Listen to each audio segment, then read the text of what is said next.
Hello, everyone. Thank you for being here today. My name is Penny Wright. Some of you we see frequently, and there's some new faces here, so welcome to all of you. Several months ago, we had the idea of searching for a speaker on the subject of reducing our digital footprint, and our speaker today came very highly recommended by several people, and his name is Dave Jones. We're meeting him today for the first time, but he works at the West Hampton Library, where he's been for 11 years. He's a technology librarian, and he's the head of computers and digital services at West Hampton Free Library. He has been experimenting with and teaching technology to the residents of West Hampton for over 10 years, while helping the library staff, the library's Inspiration Bar. The Inspiration Bar is a section of the library dedicated to providing one-on-one technical assistance to patrons and their electronic devices. The name Inspiration Bar comes from the library's aim to inspire patrons in incorporating technology into their lives. Dave Jones loves all things technology and found that by being a librarian, he can help people not only understand technology, but use it to enrich their lives. Please welcome Dave Jones. Thank you. Hi everybody, how are you doing? As Penny said, thank you. My name's Dave Jones. I worked at the West Hampton Free Library for 10 years. And I was given the opportunity there to create what we call the Computers and Digital Services. And the aim for it was to try to set up a Genius Bar in the library. So especially out here in the East End of Long Island, there's no Apple stores around. So if you have any Apple products, you have to go all the way. You could try Best Buy in Riverhead. Otherwise, you have to go all the way to either PC Richards, which is in town, or to Smith Haven Mall to try to go to the Apple store to get access to the Genius. So we thought it would be a great idea if we were able to provide that for the residents at the library. And legally we weren't able to use the Genius Bar, so I came up, but I thought of the idea of the Inspiration Bar because I really like the idea of trying to inspire people to embrace technology and try to use it to enrich their lives. So that's why I'm here. And today we're going to talk about programs Delete, Delete, Delete. And hello, my name is Dave Jones. And we're going to be talking about digital footprints. And what are digital footprints and how can we reduce them? This has become a very hot topic. It started a few years back with the WikiLeaks and then with Edward Snowden and with the proliferation of electronic devices and the geolocating services they have and how everything is becoming integrated with the internet. People are starting to feel that everybody is getting to know a little too much about each other. And the idea is that, and the fact that, as it is right now, if something about you is put online, it's very, very hard to get rid of it. So it's almost, once it's there, it's always there. And people are getting concerned about that. And so what we're going to talk about today is how to lessen that. That was the video I'm going to pass because we're short of time. So what is a digital footprint? That's what we're here to ask today. A digital footprint is all the stuff you leave behind when you use the internet. So it's if you go online, check your email, and you find a link, maybe you got an advertisement from a local supermarket, and you go to that link.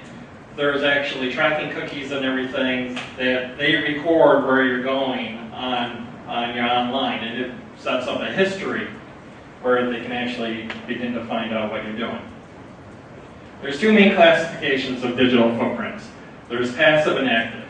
Passive is when data is collected without you knowing it.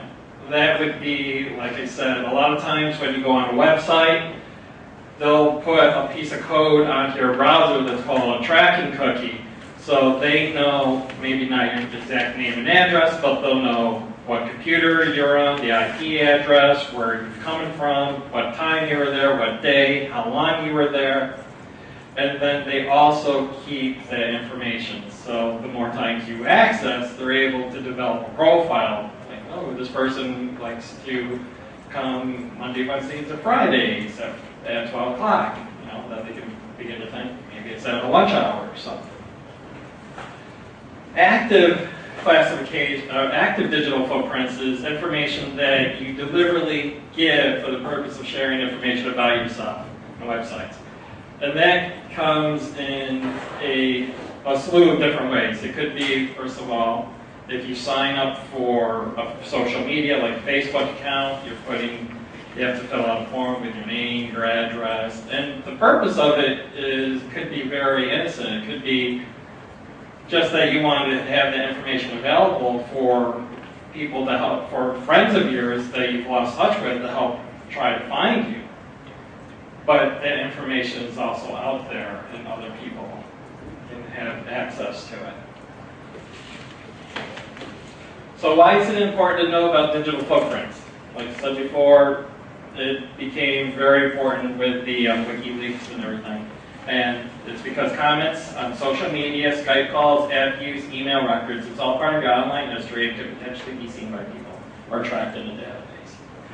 And from that, they're able to begin to find out what your shopping habits are.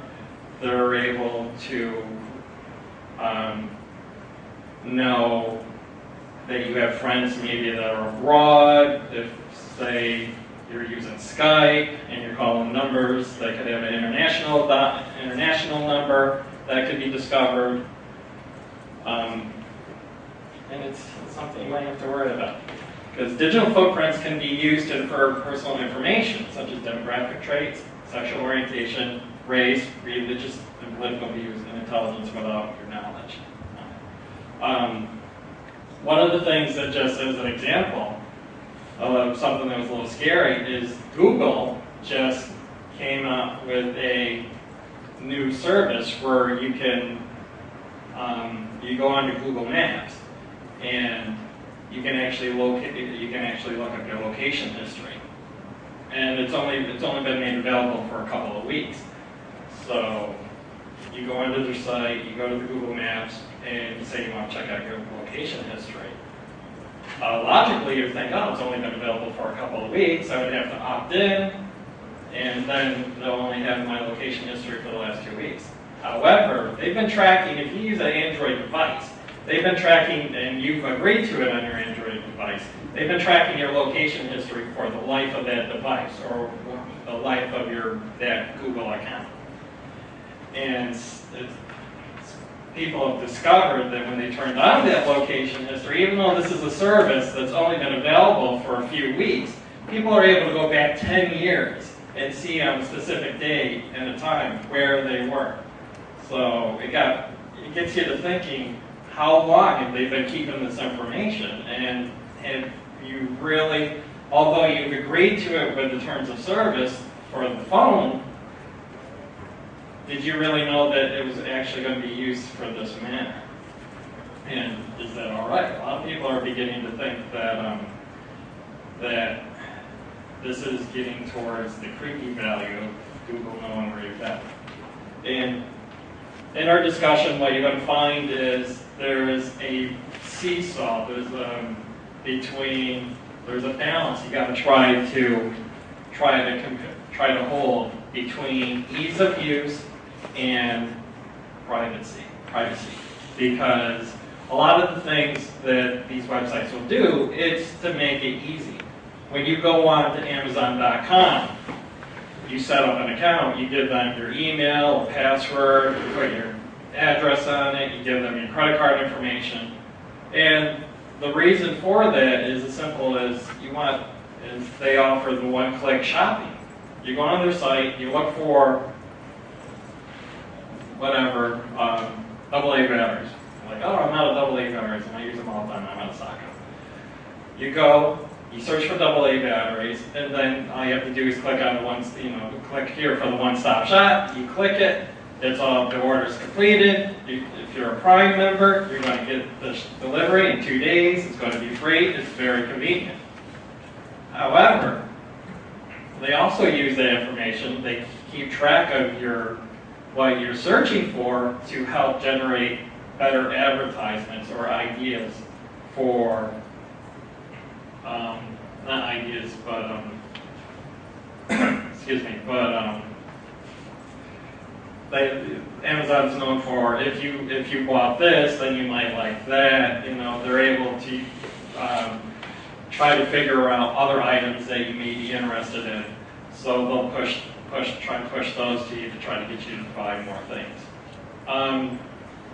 And that can be really good. Google's really good for doing that also. With Google, you sign up for a Google account, you put it on your web browser, it will track your search history.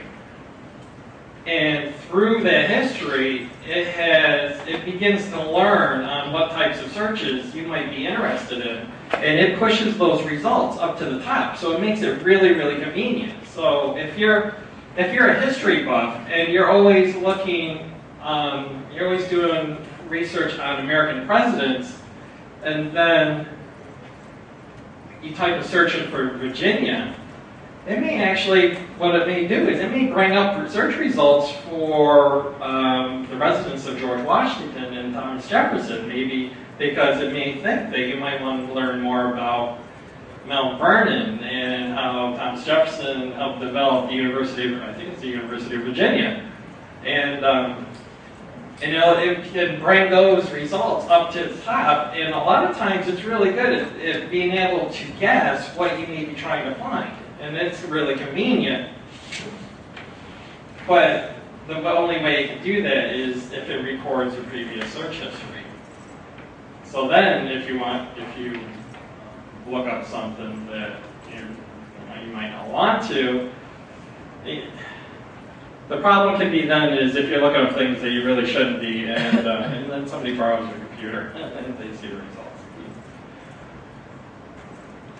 So how do we leave digital footprints? I started talking about this already. First is websites and online shopping. Retailers and product review sites often leave cookies. And it's not only with the internet that this happens. Every time you go to a supermarket, they want you to sign up for their preferred card. So, and they say it's so you can get special discounts and everything, but they're doing the same thing. They're tracking your shopping habits. They're using it to see what stores you shop at, and that's all data that they're collecting that in order to try to improve their business. It is beneficial to you. They'll help gear you, though, because of that they may give you advertisements and sales that's more likely that you're able to go in there and buy, but at the same time, they're learning about you, they're developing a digital profile. Same thing happens with social media. Every time and this is really, really popular with Facebook. When Facebook first started on their timeline, it used to be that it was in chronological order. What would happen is one of your friends would post something, and it would show up on your timeline. You would see it, and then as time went on, when more of your friends would post things, it would start to go down. Now, Facebook is starting to use data that they collect from your activity on the website to push certain people up higher, and even though it may be older information. So now, and this is a gripe with a lot of people, you go on to Facebook, and you may see near the top of your timeline posts that friends of yours made, but they may be 1 or 2 days old. They're not the most current information that's out there. It's just that Facebook is developing a profile of the people who they believe you keep the most contact with. And they do it with every time you click a like on somebody's post, every time you reply to them, every time you tag them in a photo. That's all information that they use to try to improve your viewing of their site, but it might not necessarily be what you're looking at. I mean, there's a lot of people, they go on there to see what the latest news is, and they don't necessarily see it because it's being pushed down for other things. And even with these websites, and Facebook is notorious for this, even with these websites, you can set up certain privacy features, but they're constantly updating their terms of service. And they'll give you a really long list of what the new features are, and a lot of times they're hoping that you won't read it, that you'll just click accept and move on. So, and they've been called out a couple of times where they changed the privacy settings where certain features that were more private, they made available. I think it happened a couple of years ago with photos. It used to be the default setting for every time you uploaded a photo to Facebook, only your friends would see it. But then they changed the terms of service and they made that public to everybody. They had this large disclaimer where they said these are some of the changes, blah, blah, blah. They made it really long, it sounded complicated, and they just, you click yes because you want to move on and see what your friends are doing. And then all of a sudden you find out all your photos are made public to everybody on the internet. So one of the things you always have to make sure you try to do is keep up to date with the privacy settings of all the social media accounts. And periodically review them to make sure that no changes were made that you didn't know about. And also mobile phones, laptops, and tablets. The other thing I was saying is with your online, with the profiles these websites will make, if you're shopping on Amazon and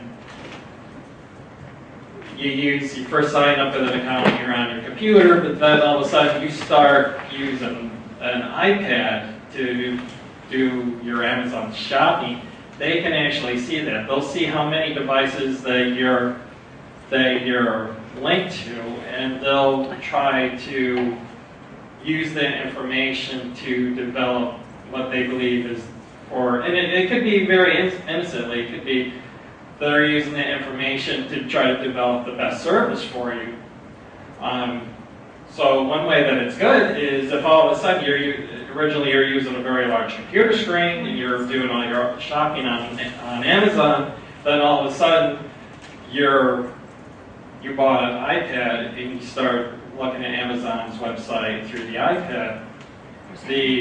The viewing is much different because of the size of the screen. So Amazon would use that information and maybe they would retail or their website, so it's optimized more for a smaller display than on a larger display. That's really good.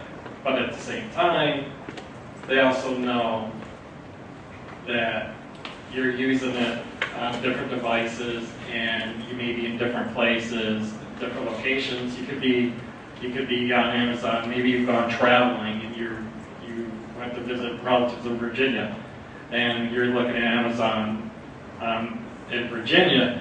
They'll use that information to try to tweak your shopping habits. And that might not be necessarily something that you would really want them to know. It's like, yes, I'm in Virginia, but why should you know? So what can we do to reduce your digital footprints? This is the main reason why we're here today. There's 10 steps, and a lot of what we're going to go over now is in this handout, because it's a lot of information. I know we don't have a lot of time. So one of the first things you should do to help erase your digital footprint is just Google yourself. See what's out there. A lot of times, employers now are trying to find, if somebody applies for a job, they'll look up see if you're on social media to see what your profile is like, and they may use that information, although they really shouldn't. That information could be used to help determine whether or not they hire you. So if you're a 20-some-odd-year-old college graduate that's trying to find the first job, and you apply at a firm, you might not want them to see some pictures that you may have taken when you were a teenager being a knucklehead and doing things that you really shouldn't, that might not show responsibility. Although a number of years have passed and they may not, that may not be something that they should be addressing or taking into account, it will leave an impression. Another thing is you're going to want to try to find a lot of old social media accounts and either delete or deactivate them. There's a lot of accounts that we've made. The internet, has been around for almost around 20 years now. We've all made a lot of accounts that we might not remember that we have out there that could be. I mean, MySpace, way back in the day, before Facebook really took over, there was a real battle between MySpace and Facebook as who's going to be the top social media site. There's a lot of people that still have MySpace accounts, and they're still out there. So what you're going to want to try to do, and I'm going to show in a little bit that there are some things that will help you to try to find some old accounts that you may have. A lot of times you'll go to a website and you have to register in order to search the website. It may be that they'll just ask for an email address with a username and password.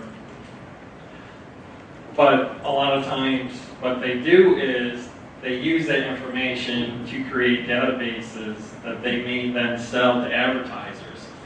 So you're going to want to try to find websites with old accounts and try to delete them. And what you're going to find out, number 3, is not all sites are going to allow you to delete your accounts. There's some that, because it's not in their best interest for you, they're collecting this information.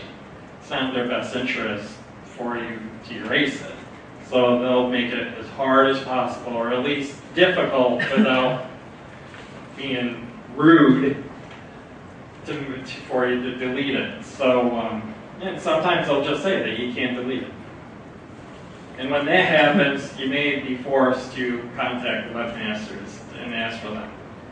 And even then, there'll be times where they will not give in. Maybe it's, you never know, maybe it's a website that was popular at one time, but then went out of business, but then somebody bought the URL, they kept it up, but you might not be able to find out the information on the site, may be old, so when you try to contact them, it may be going to a number that's been discontinued because they've gone out of business once.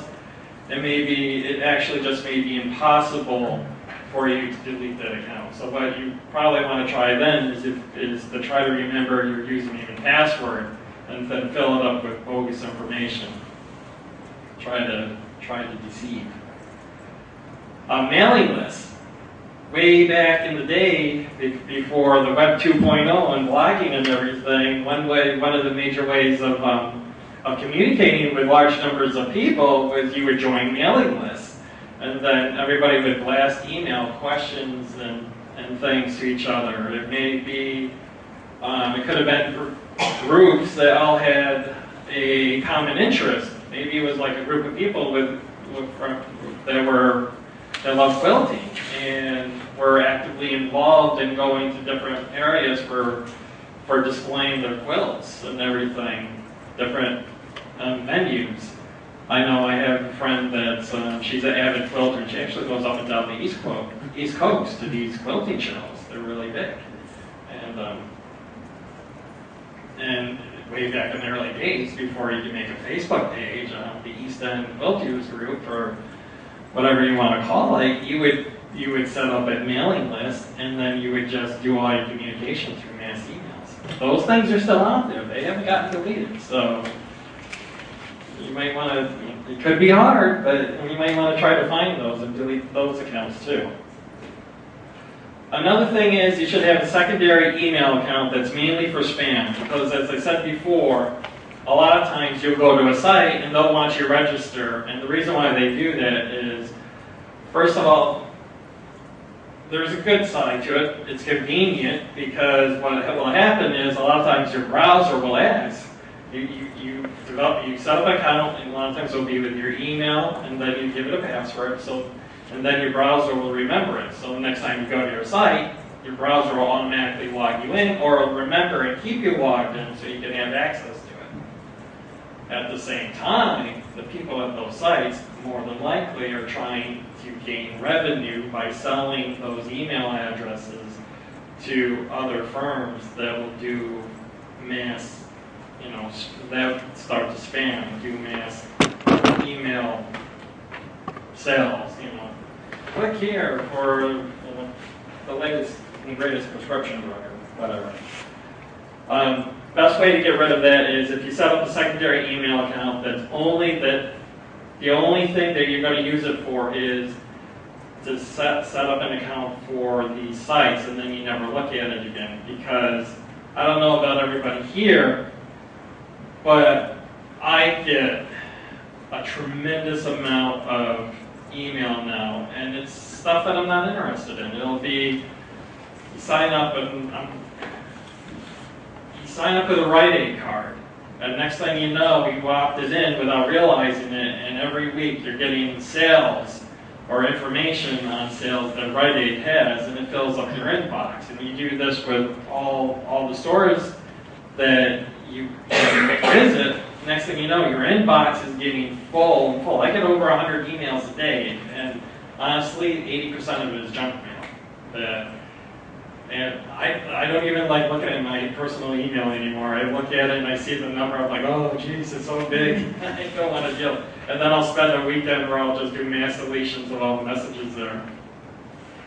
So, a secondary email account that you don't care about, you won't look at, you can actually even have it set up so anything that goes into the inbox will get forwarded directly to the trash.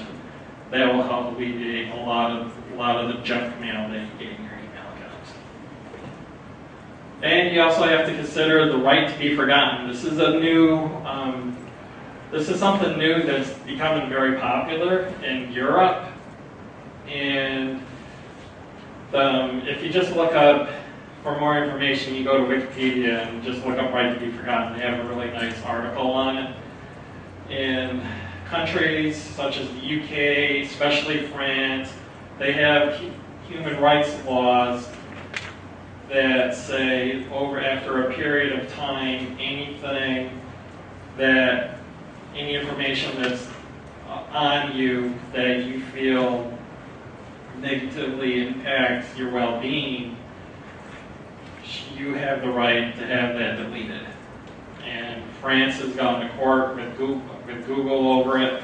Here in the United States, we have our philosophies tend to be more on free speech, transparency, trying to make sure that the news is not diluted somehow. There's pros and cons to it, and like I said, everything that I'm discussing here today is there's good parts about the right to be forgotten. I mean, things that you did 20 years ago, maybe you had maybe you got like a speeding ticket or something, or you did something silly, and it gets put on the police blotter that shows up on the internet. Maybe after a certain amount of time, you have the right to have that deleted. You don't necessarily, that doesn't have to be left there forever for people to, if they look you up, to see.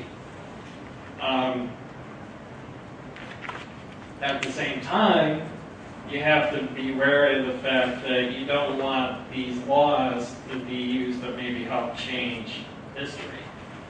Maybe something that was popular 20, 30, 40 years ago, or was unpopular, I should say, and now time's gone by, and I mean, you can think about this with things like hate speech, or some really, truly horrible things. Maybe somebody in another country, there was some, and I had a good, I can't think of his name, but there was somebody who was, somebody in Africa, I think it was in Nigeria, was just elected president. But what he did not want people to try to remember was 20 years before that, he took over the country in a military coup. So things like that. So 20 years ago, this person went and he was involved with a military coup and he took over the government, and then he lost power. And then the country became democratized, and there was an election, and he just got elected leader or president. And one of the ways he was able to do it was by stifling the press, not to try not to remind people that he, led an uprising 20 years earlier. Information like that, you got to think: is that something that is important that shouldn't be taken away, or maybe after 20 years you have a change of heart and you believe in democracy? You don't know. You also have to check e-commerce and retail accounts, like I've said before, because they take your information. And if you have an Amazon account and then all of a sudden you stop shopping at Amazon, be wary. Don't try leaving your information there.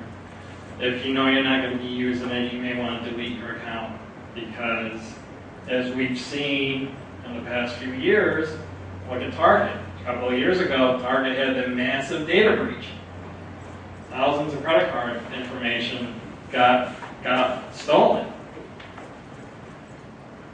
If you had stopped shopping at Target and and hadn't been there for a couple of years, or for whatever reason, maybe you just moved someplace where there was no Target. They still had your information, and that information was still made available because of that data breach. So you're going to want to try to remember also, if for any retail sites that you go to, if you're not using it anymore, try to make sure to delete your information. And if you can't delete it, like I said before, try to change it. Try to change your name, try to change your address, try to make it so, try to put a dummy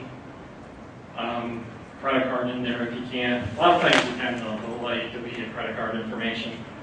But even so, change your address. And cover your tracks. That's number 9. And what I'll show you, there's actually ways, and actually apps that you can put on your computers that allow you to be able to surf the web more anonymously. And last but not least, if you really can't think of everything and you have an old email account that you've been using for 20 years, and you can just do a fresh start kind of and just get a new email account and start all over. I mean, that won't solve everything, but for things like junk mail, spam, that'll help get rid of it. So now we're going to be talking about things that you can do actively to protect your privacy. There's 4 web browser apps that I have here that'll help you protect your online privacy. I'll tell you right now that currently these are only available on Firefox, Chrome, and maybe Safari. Internet Explorer never allowed for extensions and plugins on the web browser. With Windows 10 that just came out, they have a new web browser. It's called Windows Edge. One of the reasons why they changed that is that's going to support plugins and add-ons.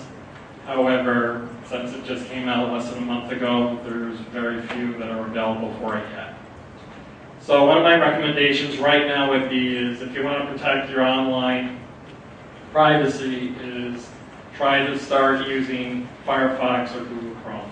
Now Google Chrome, if you really want to protect your privacy, you might not want to do that, because they will try to get you to sign up for their services and everything. But even so, I mean, what that really means is that they have your information. But if you don't mind, if you have an Android phone, it's really convenient for Google to add your information. So that's, that may be personal, and personally that may be fine with you. But you can use these plugins so other third-party companies cannot get it.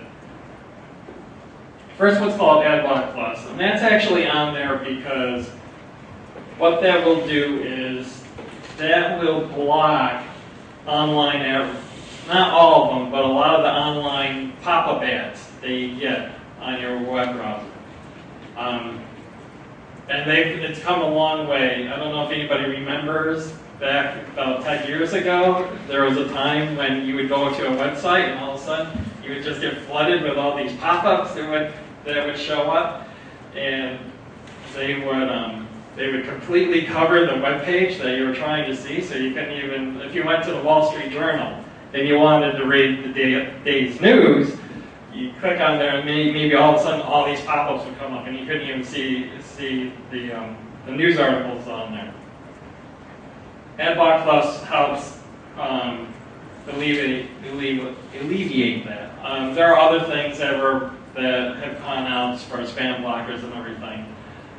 But AdBlock Plus, what they do is they have a blacklist of specific online ad companies whose job it is to try to push advertisements on some of these websites. And AdBlock Plus does a good job of stopping it.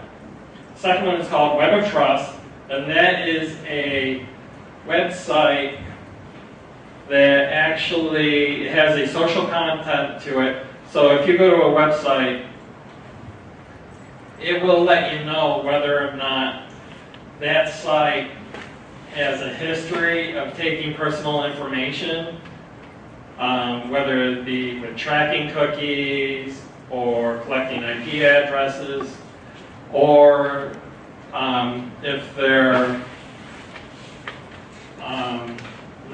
not so bad with it. And the nice part about it is, like I said, it has a social aspect. So you can actually, if you go to that website and you see, oh wow, it's got all these ads, they're popping up and everything, you can give it a low rating. And the best part about it is the plugin works if you do a Google search for the search engine. So if you look up something online, you'll see your results, and then next to it, it'll have it. And the way it works is it has light codes, sort of like a traffic light. It's got red, yellow, and green. And it'll let you know whether or not those sites, the results have a lot of ad tracking and other things like that in it. Ghostery is it's a neat and also a little scary little site, because that will actually give you will actually show you all the different things that are coming up. And actually, I'm going to hop out of here and go on the net real quick so I can show you with Ghostery. Ghostery is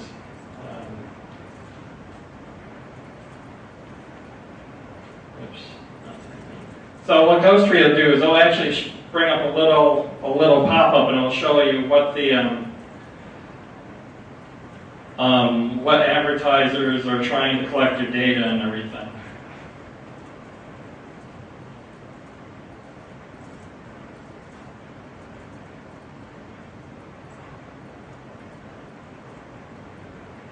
And I actually have a browser that doesn't have it yet. Oops, let me just switch.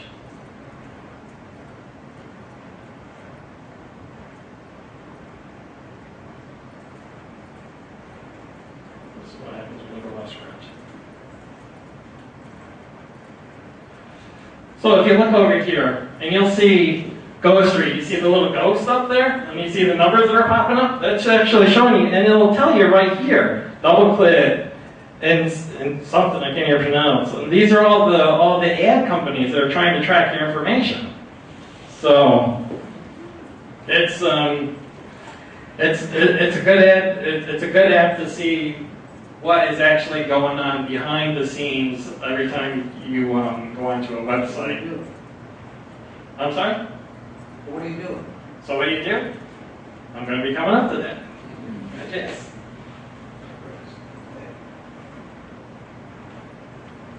Let's just go back here. And that's where actually one of the things that the last one, HTTPS everywhere. That's a protocol. If everybody remembers, if you have to type in a website, it's http://www and everything. The HTTP stood for Hypertext Transport Protocols, and that was a unencrypted protocol for websites to communicate with you, to communicate with the websites. HTTPS is actually a secured protocol, and what that will do is that will block a lot of information. It keeps companies from being able to track your IP address, so they won't know exactly what computer you're using, where you're coming from. It makes it more secure, so there's less likely to be man-in-the-middle attacks. It used to be that email was done just through HTTP. So if you send somebody an email message, you could have a hacker, if they knew what they were doing, they could actually grab that message as it was being transported and be able to read the information. But with HTTPS, that encrypts it, so even if they did get it, they wouldn't be able to read it. And going on to answer any questions, these are 3 helpful tools that you can use to help lower your digital footprint. The first thing is it's a website called Just Delete Me. And what you can do with that is, as I said before, over the span of years, you've gathered a lot of, you made a lot of accounts online with a lot of websites, and you might not necessarily be able to remember what you signed up for. Just Delete Me. You put in your information, and they'll actually, I take that back, that's the other one. What you do with Just Delete Me, it's a website that shows a list of websites like Facebook, MySpace. It's really good with Twitter. And if you click on it, it brings you right to the page where you can delete your account. Because as I said earlier in this, a lot of times it's not in the company's best interest to have you delete your account, because it makes their job harder in trying to sell things or trying to get you to communicate with your friends, or makes them harder to sell your information if that's what they want to do. So they always try to hide it. Just Delete Me will actually bring you to the spot of that page where you can delete or deactivate your account. Account Killer is a huge database of 500 websites. And from there, you can check out, let's actually go to Account Killer. It's a little bit easier to show.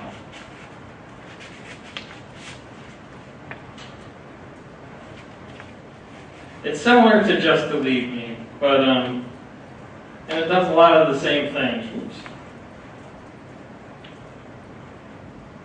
But using both of them, they cover some things that Just Delete Me don't cover.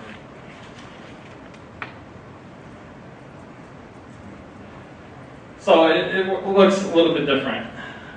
And I'll just do Just Delete Me so you can see it. And Just Delete Me, the website is actually justdelete.me, which is, I think, it's kind of cool. Instead of justdeleteme.com.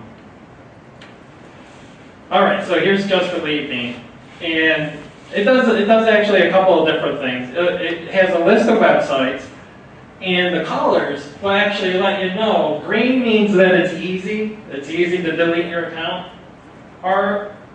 Red means that it's extremely hard, and if it's black, it means it's next to impossible, and those are the ones that you're really going to have to just try to put in bogus information to confuse people that are using. And it's a really large site, as you can see. And yellow means, yellow, it's not terribly difficult. It's not as hard as red, but it's not as easy as green, obviously. And it's a list of sites, and it's great because we go back to the top, and let's see.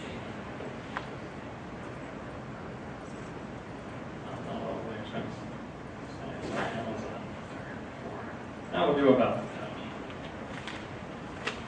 So you click on it, and oddly enough, as you'll see on the bottom right, they actually have that, like little fingers. But the nice thing about it is it brings you to the page where you can then put in your information and then you can delete the account. Because, as I said before, one of the harder things about doing this was actually trying to find the page on each website where you could do that. Account Killer is pretty much, it's very similar. One of the features that are on here that you can use is you can actually put in what your username may be, or if there's a site that you're not exactly, you can't quite remember what the name was, you can start to type in the letters and it'll help find it for you. Just Delete Me doesn't do that. And then the last one that was on here is called Noam. And what's really nice about that is that you're able to look up whether or not you had an account on a certain website.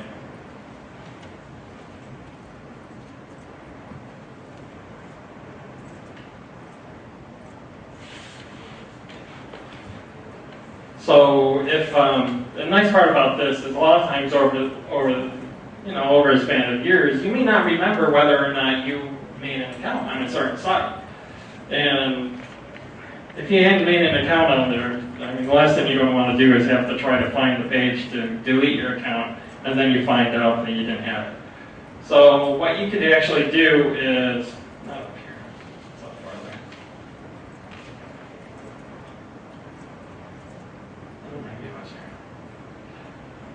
Is you can actually put in a username that you may have used in the past.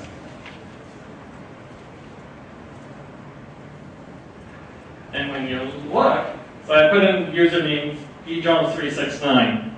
Blogger, got an account there. BuzzFeed, got an account there. Etsy, though, I don't have an account, so I know I don't have to go to their website. So Noam is very good for trying to find what sites that, if you can't remember whether or not you did have an account.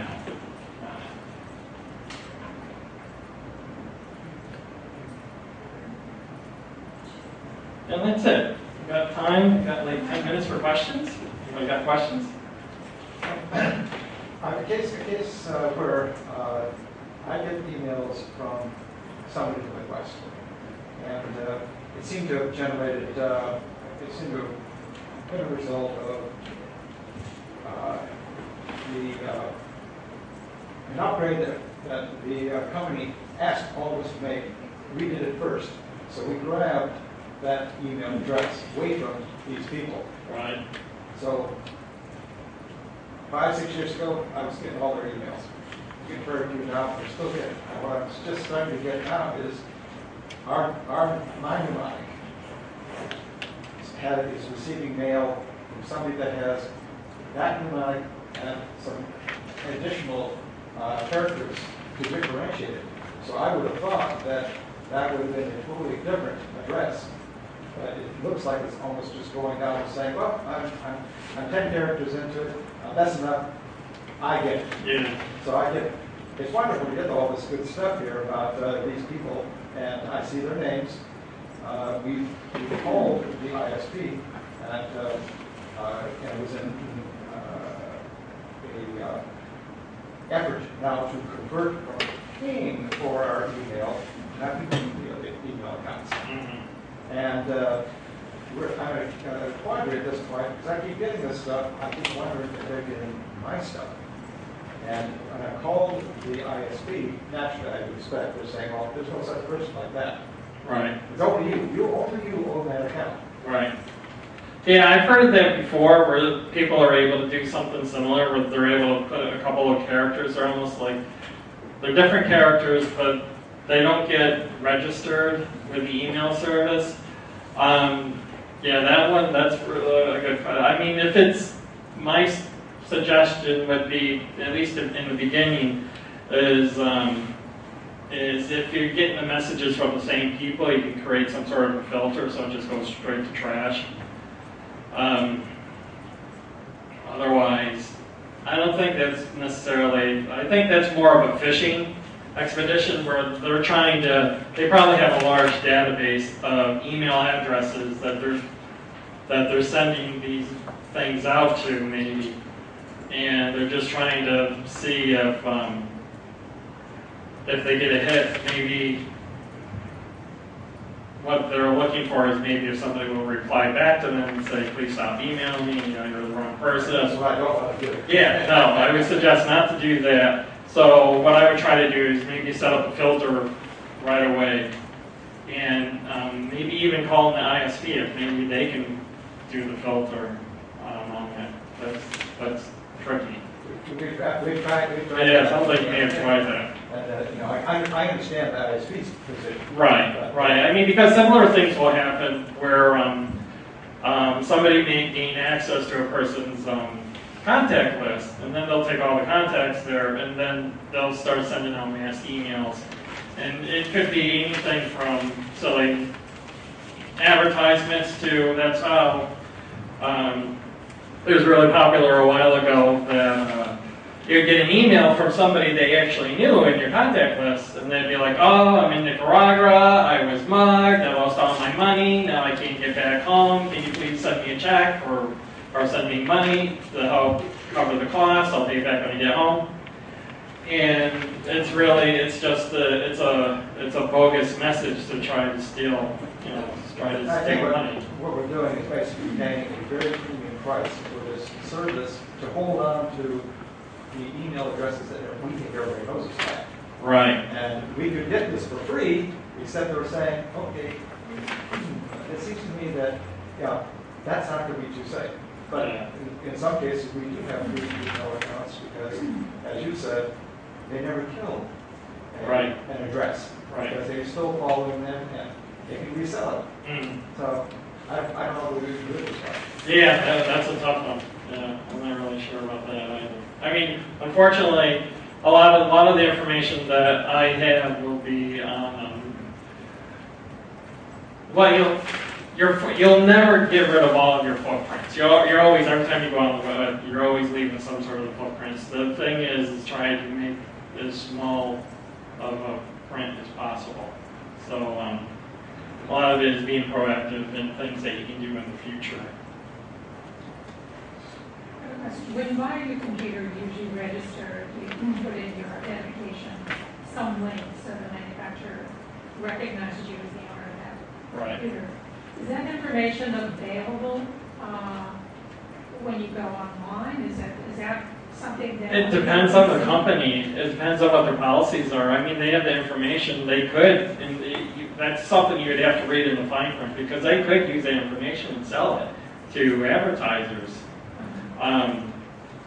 Ideally, you would hope that what they're doing it for is because a lot of times they'll ask for that when you register the product, and you can't register it if you don't do that. So then if something goes wrong and it's still under warranty, you have to show proof of purchase and everything. And it can be bogus information. Right. So that's, like I said before, there's always a seesaw battle between convenience and privacy, and there's some things you just... The second part of my question is, if two people share the same computer but don't have separate logins, is each one of them vulnerable to what the other person is doing? It can be, but there's a couple of things. One of the things that I didn't show is when you go on a website or you use a browser, there are things that you can do that's called private browsing. It's called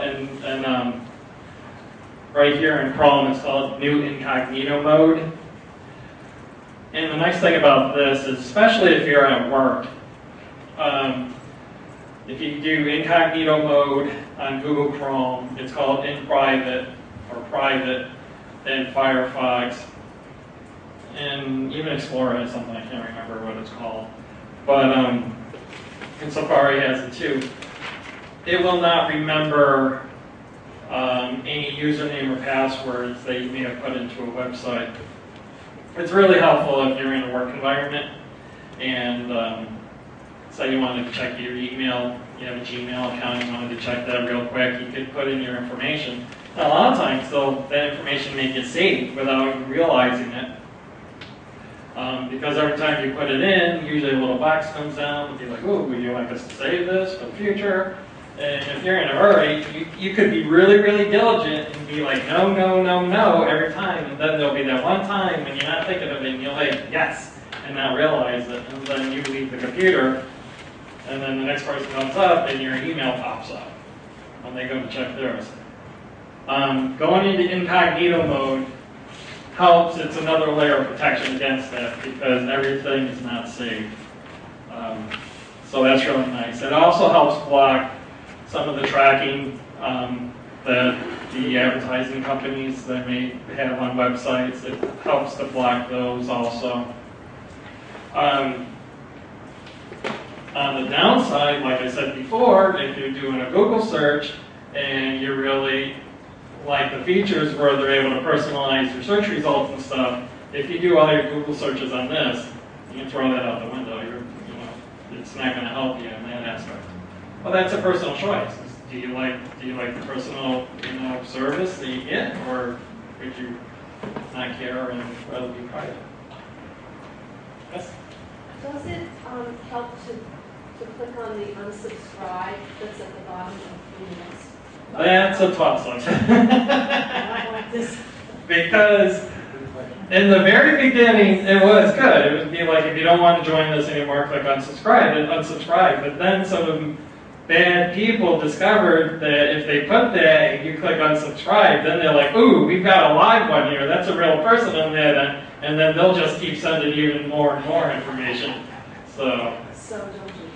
Okay. And I've given up on that a long time ago. the second question, on my iPhone, it's really easy to just swipe to get rid of seeing the email, but it's not deleting it. The choices are something Like archive or... and I can click on more, and then I can find move to junk. What's the best thing to do to get rid of the email? To get rid of the So email? I don't see it anymore. It's junk mail to me. Ideally, is you can, if it's junk mail that you keep getting from a specific address, you can set up a filter where it will go automatically. It won't even hit your inbox. It'll just go automatically into your trash can. And depending on like with Gmail, it's pretty easy. It's let's see.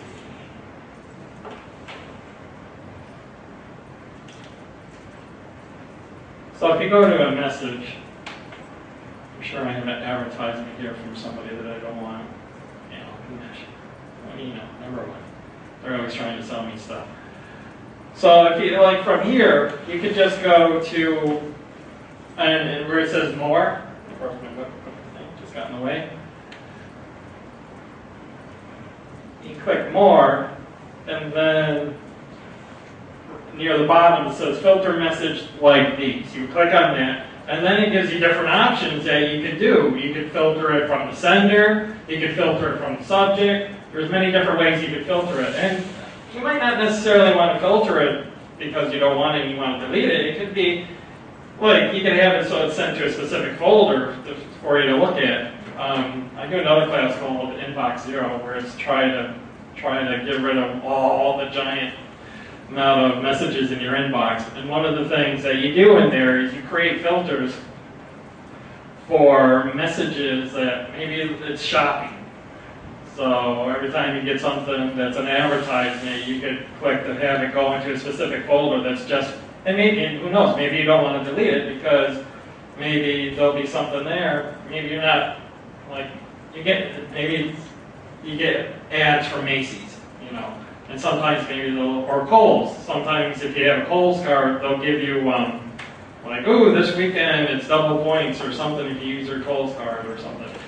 But maybe you only go once in a blue moon, so you don't really want to see it. You can have it so it goes into this folder that's called shopping, and then you're like, oh, this weekend I may go shopping at Macy's. Let me see if I got anything from them. Then you can quickly click on that folder. But at the same time, if you get in a lot of junk that you know you're never going to want, you could set it so it goes straight to your trash, so it gets deleted But delete automatically. is not even a thing on there. Well, I didn't do all the. See, we create a filter, and then from here, it says you can set it up so it goes from the sender. You could even have it for you, but then it would probably delete almost everything. You can have it so it does specific words in the subject, or it has words anywhere in the message, and then when you go where it says create filter with this search, then these are all the options. You can skip the inbox, you mark it as read, you make it important, you can give it a label, but that's a Gmail specific thing. Delete it. You can have it forwarded, so maybe you have another email address so that you would want it to send to, you can do that. So there's many different things that you can do. And with I would send that to so it gets deleted automatically. And all the email services, they have something to that extent. It may not look exactly like that, but they have filtering features. But what you just showed was Gmail. That was Gmail. But Yahoo has it, AOL has it. Pretty much all of them have that I can think of. Any other questions? Yes. I was wondering if you could talk a little about how to ensure that you're dealing with a legitimate company. So say you go to Google to check your information, and how do you know that it's really Google and not someone messing with it? Well, what I would do is, and PayPal was notorious, not them, but eBay back in the day, and I'll speak to it as if it's from an email message that you're getting. eBay and PayPal, there was a while, they were notorious for people who would create these fake sites that looked exactly like them, and then they would try to get all these email addresses, and they would say like, ooh, something bad happened, click here to reset your password. And then you would click to that link and it would send you to a bogus site that looked exactly like the real one. And they would want you to put in your username and password, because then they would take it, they could steal it. They would take that and they could access your account and gain like your credit card information and things like that. So my biggest suggestion would be is if you get anything like that, never click on the links. There's two things. First of all, in the message, if you don't recognize who it's from, almost never open it, because chances are it could be something bad. And the second one would be is if you get something that says click this link, I wouldn't do that. I would actually go directly to the website, type in like ebay.com, sign in through there, and then see if there's something, because you're actually going to the real website if you're typing it in the browser. I would not trust a link that's going to take you there. Yes? In using Safari, there's a section I go to reset. Does that actually remove all of the information that may have been gathered while I was Of the reset? section? Yeah. I don't use Safari a lot, so I don't know. What I would do is, if you can look up your history, because all the browsers will have where you can look up your history. And then when you do that, you can click clear. It would either be clear, delete, or whatever. And what that will actually do is that will erase all the websites that you've been to in the past. And you can do it from like the beginning of time, or you can do it just from the last day, the last week, the last month. And you can have it set up so it'll erase the websites that you visited. You could have it so it'll erase the usernames and passwords that you've used, which is really good, especially if somebody else has access to your computer. The tricky part is if you have to, when you go back to the website and you have to log in, you have to retype it. So, I mean. Yeah, the reset does include that remote history. Oh, okay, yeah. Yeah, that's good. What, you were saying plugins, you were plug-in an app? It's kind of like an app, but it's built into the browser. You can see it right here. That's what these little things all crossed are. So they're all features that work in your browser. It's not a separate app that works outside of the browser. So these are all like, this one is the Ghost Read that I was telling you about. But how do you get it? Do you go to the App Store and... Right, well with Chrome, right here to the left, you have apps, and then you would look at the web store. And when you do this, you actually have, they're actually called browser extensions. And it says it's waiting. So when you go with Chrome, you can actually install both extensions and apps. And they're a little bit different. Like I said, apps will actually, they're separate programs. They may be their own little individual web browsers, but they're separate programs that work kind of outside of the normal browser. And extensions are the plugins that actually work inside your browser. Now, the one thing I will suggest though is, and this was notorious with Firefox, try to limit the number of plugins that you use on your browser, because if you go totally crazy and install a lot, like a large number of plugins, it can actually slow down the speed of your web searching and everything. So I think that. Well, yeah, sorry. And One question. one last question, then Yeah. we gotta finish up. Is there a search engine other than Google that is collecting less data? DuckDuckGo. .gov. DuckDuckGo. I'll leave that. It's in the handout. Yeah, it should be that one. Should be in the handout because that's a search engine. It's open source, so you can, if you're technical savvy enough, you can actually look at the code, see what it's doing, and it will not track data or anything like that. Right, we're going to end this, and I think Dave will stay for a couple of minutes to answer individual questions, but the public part is over. By the way, we're filming this, so eventually there will be a copy of this entire program in the library's collection. So anything you want to have a second look at, you'll be able to. That probably won't be ready for maybe a month and a half, but just keep that in mind. Dave, this was really excellent, and it was clearly presented, and I think we all learned a lot. So thank you. We'd love to have you back sometime. Those of you who have your own questions, but we want to thank you, Dave.